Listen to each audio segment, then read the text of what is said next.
Data statistik didapat dari Kementerian Perdagangan dan juga dari Kementerian Perindustrian bahwa 85% bahan baku industri nasional Indonesia importnya dari Tiongkok. Satu lagi, kalau trading, beli barang jadi untuk dijual lagi, ternyata 70% juga barangnya dibelinya dari Tiongkok. Kita perjelas, bahan baku industri artinya bahan setengah jadi. Kalau trading itu bahan jadi utuh tinggal jual. Sedangkan kalau Indonesia ekspor keluar itu bahan mentah alam ke Tiongkok yang dibikin setengah jadi oleh Tiongkok, lalu diimpor balik ke Indonesia sebagai bahan baku industri atau barang jadi. Bahan baku tadi yang balik itu 50%-nya dari 85% bahan baku industri. Kita diputer-puter barang sendiri sesungguhnya. Tiongkok untung di tengahnya. Hebat Tiongkok. Ini negara tetangga kita ini bernegaranya kok kayak provinsi jadinya ya. Apa Tiongkok segitu hebatnya? Atau negara tetangga segitu lemahnya bernegaranya, terlalu urusin politik dalam negeri sehingga ekonominya dibuat dalam tanda petik bergantung dengan Tiongkok. Nggak heran transaksinya pakai yuan.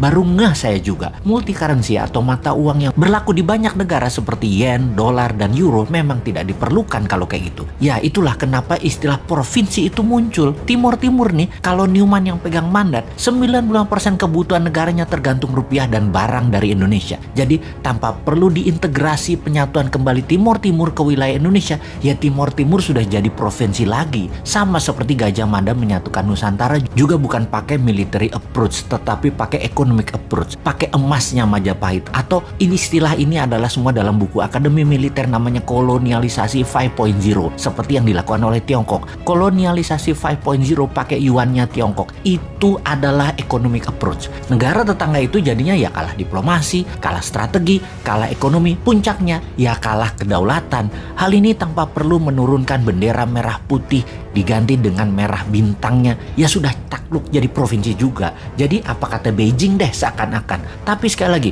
untung masyarakatnya dibuat apatis nasionalismenya, nggak ngerti kedaulatan, nggak ngerti nation right. Kalau paham sudah biar tuh pejabat yang paling serba bisa itu. Saking baiknya atau nggak ngertinya bernegara pejabat puncaknya di negara tetangga tersebut, ada pejabatnya terbukti meletakkan uang di Pandora Papers aja nggak diapa-apain. Walau kalau ditanya nggak tahu duit dari mana tuh dapatnya pejabat itu. Pejabat loh ya. Rakyatnya kalau udah hal gini cuek. Mungkin sudah kadung cinta dan sudah kadung kena propaganda otaknya oleh ribuan buzzer bahwa anti pemerintah itu pasti kadrun yang kena radikalisme Timur Tengah. Bosman bahkan dibilang kadrun. Lah wudhu aja belum lengkap, ilmu agama tipis dibilang kadrun. Padahal kelompok oposisi yang kerjanya ngeritik tanpa solusi juga dihantam sama Bosman dengan pertanyaan sederhana. Lalu solusinya apa? Kepada para oposisi. Kalau solusinya hanya ganti pejabat, ganti pemimpin, sama aja nanti. Pasti bingung juga dan hutang lagi ketika penggantinya baru pejabat dari sisi oposisi. Sama pasti. Jadi